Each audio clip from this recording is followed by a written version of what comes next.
we will learn the story of village Palampur. Palampur is an imaginary village. With help of this imaginary village, we will try to understand different basic concepts of the economics like economic activity, non-economic activity, farm production activity, non-farm production activity, different factors of production, land, labor, capital and human capital, इन सब के बारे में brief में जानने की कोशिश करेंगे। तो Palampur village near by Palampur village के पास में एक गांव है शाहपुर और एक टाउन है रायगंज। पालमपुर से रायगंज की जो शाहपुर की जो दूरी है वो 3 किलोमीटर की है और पास का जो बड़ा टाउन है वो रायगंज है, जहाँ पे लोग अपने फार्म प्रोडक्शन को बेचने की कोशिश करते हैं, बेच करके इकोनॉमिक एक्टिविटी कर रहे हैं। नेबरिंग विलेज शाहपुर और टाउन रायगंज को जोड़ने के लिए ऑल वेदर रोड्स है which is beneficial for the villagers for in rainy season, winter season and summer season. There are modern and old means of transport both. तो गांव में मॉडर्न और ओल्ड मीन्स ऑफ ट्रांसपोर्ट दोनों का use होता है। Old means of transport में तागाज, बोटगीज, bullock cart का यूज़ होता है और जबकि मॉडर्न मीन्स ऑफ ट्रांसपोर्ट में जीप, कार, ट्रक, ट्रैक्टर इन सब का भी यूज़ किया जाता है। गांव में टोटल 450 फैमिलीज़ हैं, जिसमें से 80 फैमिलीज़ हैं वो बिलोंग करती हैं अपर कास्ट से। जो अपर कास्ट की फैमिलीज़ हैं उनके जो घर हैं वो ब्रिक्स, सीमेंट और कंक्रीट के बने हुए हैं। इट मीन्स दे हैव पक्का house. Whereas some families who belongs to scheduled caste and scheduled tribe, their houses are made up of the mud and straw. इसका मतलब ज़्यादातर शेड्यूल कास्ट, शेड्यूल ट्राइब के जो मकान हैं वो कच्चे मकान हैं।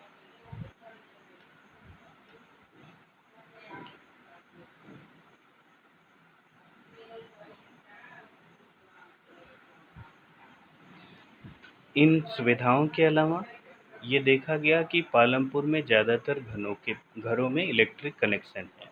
Electricity came early in the Palampur village. Due to this villagers were able to install the tube wells and they were irrigating their land. तो इलेक्ट्रिसिटी का ज़्यादातर घरों में कनेक्शन है, जिसके कारण लोगों ने अपना ट्यूबवेल इंस्टॉल कर लिया है और खेतों में वो सिंचाई भी कर रहे हैं। गांव में 2 प्राइमरी स्कूल और एक हाई स्कूल है। So for the education sector there are 2 primary schools and 1 high school which provide education to the villagers. There is 1 private dispensary and 1 primary health center run by government. तो गांव में एक private dispensary भी है और साथ ही साथ एक government owned primary health centre है, जहाँ पे बेसिक फैसिलिटीज़ प्रोवाइड की जाती हैं फर्स्ट एड की। तो प्राइमरी हेल्थ सेंटर गवर्नमेंट के द्वारा रन किया जा रहा है।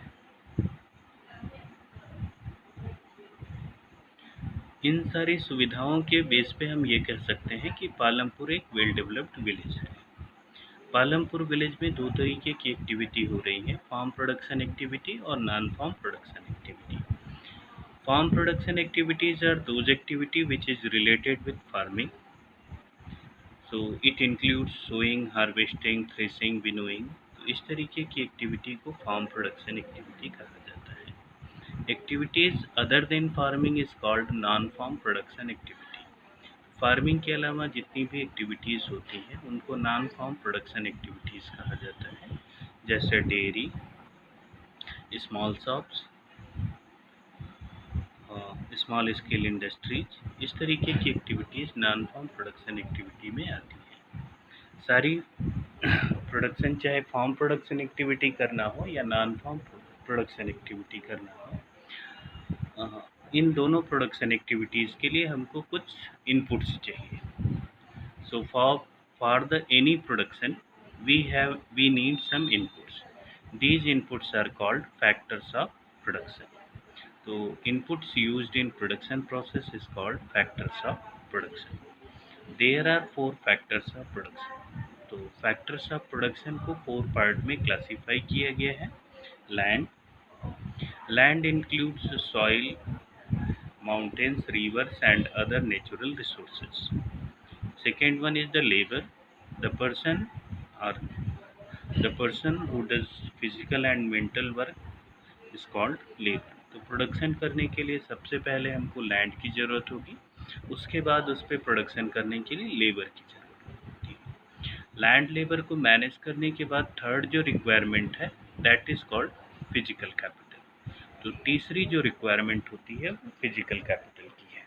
Physical capital is the stock of all the resources which is used in the production process. It includes plant, building, machinery, tools, equipments. तो फिजिकल कैपिटल में प्लांट, बिल्डिंग, मशीनरी, टूल्स और equipments इन सारी चीज़ों को इंक्लूड किया जाता है जो मैनमेड रिसोर्स हैं प्रोडक्शन प्रोसेस में यूज़ किए जाते हैं. Physical capital is further classified into two parts, working capital and fixed capital.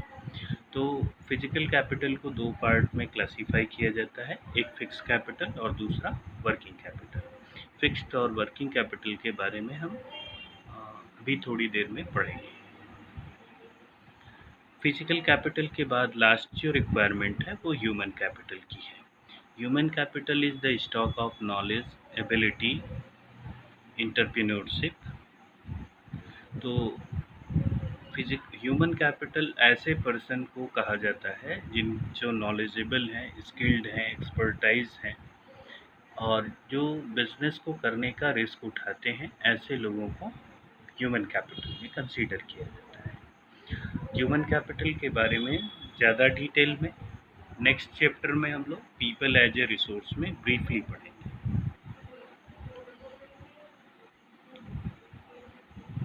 Now working capital, inputs which are used in the process of production which is purchased again and which is used up, that is called working capital. तो physical capital के दो part होते हैं, एक working capital और दूसरा fixed capital. Working capital वो capital होती है जो प्रोडक्शन प्रोसेस में एक बार खरीदी जाए तो उसको यूज़ कर लिया जाता है, फिर कुछ दिनों के बाद फिर से उसको परचेस करने की ज़रूरत होती है. तो this capital is used up in production process and purchase again and again. This is short term capital. और ये जो कैपिटल होती है वो शॉर्ट टर्म के लिए यूज होती है प्रोडक्शन प्रोसेस में. इसको प्राइम कैपिटल भी कहा जाता है, जिसमें वर्किंग कैपिटल में रॉ मटेरियल और मनी आ जाते हैं. जैसे हम लोग सीड का एग्जांपल लें तो सीड एक बार परचेस किए, सोइंग किए, यूज़ हो गया, यूज़ होने के बाद फिर हमको अगले साल फिर फार्मिंग के लिए फिर से सीड खरीदने होंगे. फर्टिलाइजर्स है वो भी क्या है, वर्किंग कैपिटल है. एक बार फर्टिलाइज़र खरीदे, यूज़ हुआ, फिर अगले साल फिर हमको खरीदना पड़ेगा. पेस्टिसाइड्स हैं तो फर्टिलाइज़र, पेस्टिसाइड, सीड्स, ये सब वर्किंग कैपिटल हैं जो प्रोडक्शन प्रोसेस में यूज़ होते हैं, फिर again we have to purchase this.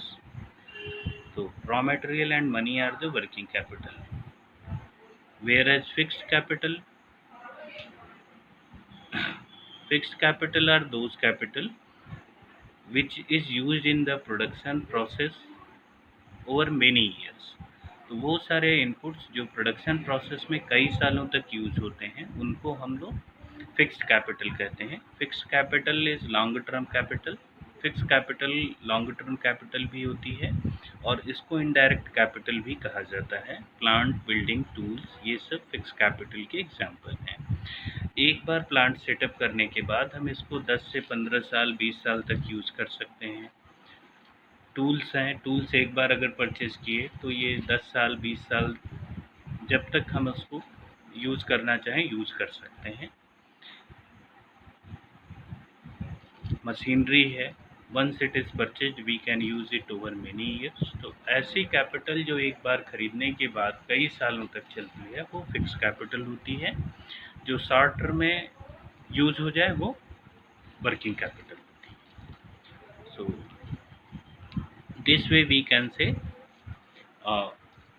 fixed capital is long-term capital, working capital is short-term capital. Fixed capital can be used in the production process over many years. Working capital is used up in the production process in short term. Fi- Fixed capital is also called indirect capital, and working capital is also called prime capital. Raw material and money are the working capital, and plant and tools are the fixed capital.